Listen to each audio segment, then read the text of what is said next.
आज हम बात करने जा रहे हैं इंडियन एयरफोर्स के बारे में। इंडियन एयरफोर्स न केवल देश की हवाई सीमाओं की रक्षा करती है, बल्कि ये देश की शक्ति और गौरव का प्रतीक भी है। ये दुनिया की चौथी सबसे मजबूत एयरफोर्स है और अपनी एडवांस टेक्निक तथा रणनीतिक क्षमताओं के लिए जानी जाती है। आइए जानते हैं इसका पूरा इतिहास, इसकी वर्तमान ताकत, प्रमुख विमान और मिसाइलें और भविष्य की योजनाएं।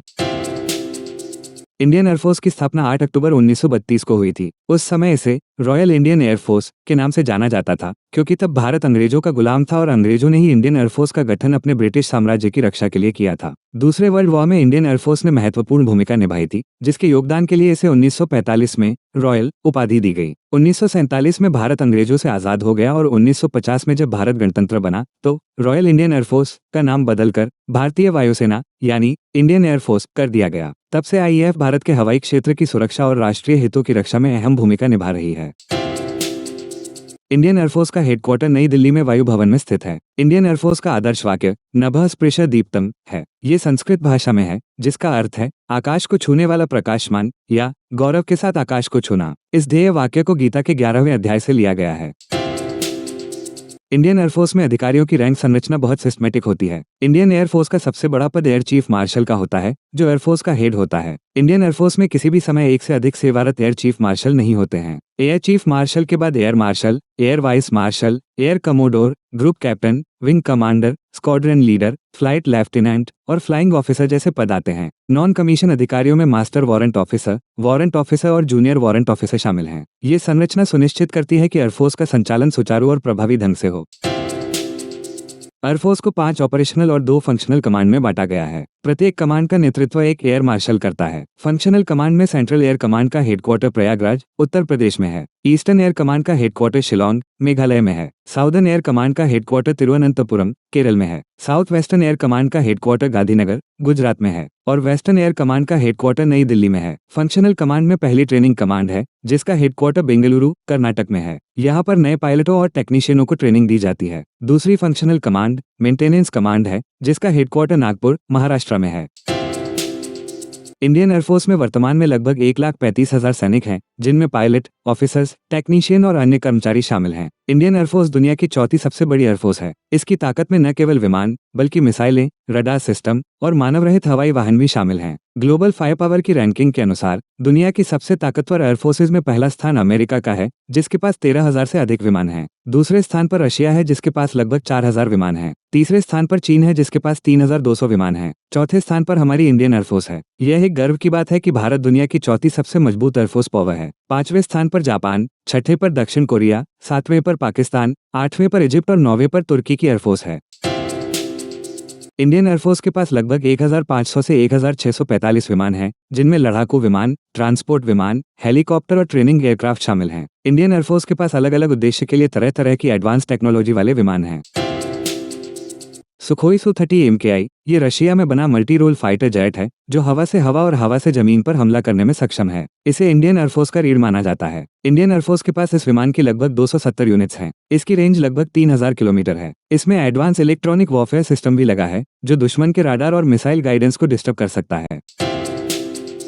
राफेल भारत ने इस विमान को फ्रांस से खरीदा है। ये 4.5 जनरेशन का मल्टी रोल फाइटर जेट अपनी स्टील्थ टेक्निक और लंबी दूरी की मिसाइलों के लिए जाना जाता है। भारत के पास इस समय 36 राफेल विमान हैं। भारत 26 राफेल मरीन विमान और खरीदने की योजना पर काम कर रहा है, जिसके बाद इंडियन एयरफोर्स के पास कुल 62 राफेल विमान हो जाएंगे। इसकी टॉप स्पीड 1.8 मैक यानी लगभग 2,200 किलोमीटर प्रति घंटा है और यह 50,000 फीट तक की ऊंचाई पर ऑपरेट कर सकता है। राफेल में एडवांस ऐसा रडार और इलेक्ट्रॉनिक वॉरफेयर सिस्टम है, जो इसे बेहतर लक्ष्य पहचान और सटीक हमले की क्षमता प्रदान करते हैं। यह मेटियोर और माइका मिसाइलें, लेजर गाइडेड बम और एंटी शिप मिसाइलें जैसे हथियार ले जा सकता है। MiG-29 ये रशिया में बना फाइटर जेट है, जो हवाई युद्ध में बहुत उपयोगी है। भारत के पास लगभग 60 से 66 MiG-29 है। इसके नेवल एडिशन MiG-29 के को वाहक आधारित संचालन के लिए संशोधित किया गया है, जिसमें मजबूत एयरफ्रेम और लैंडिंग गियर शामिल हैं। ये हवा से सतह पर मार करने वाली मिसाइलों और बमों को ले जा सकता है। साथ ही इसमें एडवांस इलेक्ट्रॉनिक काउंटरमेजर सिस्टम भी हैं। मिराज 2000 फ्रांस में बना यह विमान परमाणु हथियार ले जाने में सक्षम है और हवा से जमीन पर हमले के लिए उपयोगी है। इंडियन एयरफोर्स के पास करीब 50 मिराज विमान हैं। इसकी डेल्टा विंग डिजाइन और fly by wire control system इसे हाई स्पीड पर भी बेहतर हैंडलिंग और फुर्ती प्रदान करते हैं। मिराज विमान मैक 2.2 से अधिक की स्पीड से उड़ान भर सकता है और इसमें एक मॉडर्न डिजिटल कॉकपिट भी है। तेजस ये भारत में बना हल्का लड़ाकू विमान है जो स्वदेशी टेक्निक का प्रतीक है। वर्तमान में 73 तेजस MK1 और 17 प्रशिक्षण विमान ऑर्डर पर हैं और भविष्य में 97 और विमान शामिल होंगे। तेजस LCA के पहले 40 विमान एयरफोर्स को मिल चुके हैं और 83 और विमानों का ऑर्डर दिया गया है। यह विमान मल्टी रोल लाइट फाइटर के रूप में विकसित किया गया है, जिसमें मेक इन इंडिया और आत्मनिर्भर भारत पहल पर जोर दिया गया है। जगुआर ये ब्रिटिश फ्रांसीसी विमान हवा से जमीन पर हमले के लिए उपयोग किया जाता है। इसे 2030 तक आकाश और अन्य एडवांस सिस्टम से बदल दिया जाएगा। मूल रूप से एक जेट ट्रेनर के रूप में डेवलप किए गए जगुआर को बाद में सुपरसोनिक, टोही और सामरिक परमाणु हमले की क्षमताओं को शामिल करने के लिए संशोधित किया गया। इंडियन एयरफोर्स में अभी भी लगभग 120 जगुआर हैं। यह विमान हवा से सतह और हवा से हवा में मार करने वाली मिसाइलों जैसे हथियारों से लैस हो सकता है। इंडियन एयरफोर्स के पास सैनिकों और सामग्री को एक स्थान से दूसरे स्थान पहुंचाने के लिए कई शक्तिशाली ट्रांसपोर्ट एयरक्राफ्ट हैं, जिनमें C-130J super Hercules, C-17 Globemaster third, IL-76, AN-32, Dornier Do-228, Hawker Siddeley HS-748 जैसे एयरक्राफ्ट शामिल हैं। इंडियन एयरफोर्स के पास अलग अलग तरह के हेलीकॉप्टर हैं जो ट्रांसपोर्ट, हमले और खोज बचाव कार्यों में बेहद उपयोगी हैं। इन हेलीकॉप्टरों में अपाचे AS-64E एक अटैक हेलीकॉप्टर है, तो चिनूक CH-47F एक हैवी ट्रांसपोर्ट हेलीकॉप्टर है। Mi-17 एक मल्टीपर्पस हेलीकॉप्टर है, तो Mi-26 दुनिया के सबसे बड़े हेलीकॉप्टरों में से एक है। Mi-24, Mi-25 और Mi-35 एक अटैक हेलीकॉप्टर है। ALH ध्रुव एक स्वदेशी मल्टी रोल हेलीकॉप्टर है। चेतक और चीता दोनों लाइट यूटिलिटी हेलीकॉप्टर हैं। HAL एक लाइट कॉम्बैट हेलीकॉप्टर है।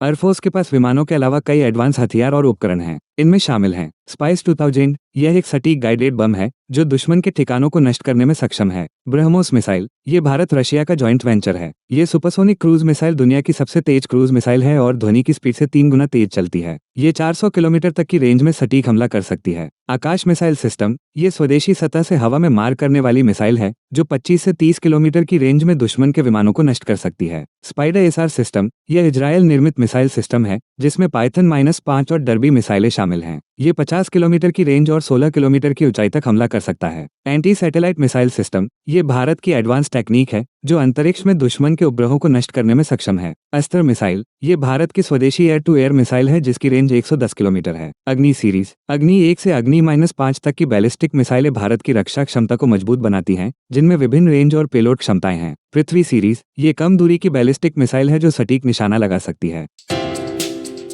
अगर आपको ये वीडियो पसंद आया हो तो इसे लाइक और शेयर जरूर करें। आप हमारे चैनल यूनिवर्सलपीडिया को सब्सक्राइब करना न भूलें। अब अगले वीडियो में एक नई जानकारी के साथ फिर मिलते हैं।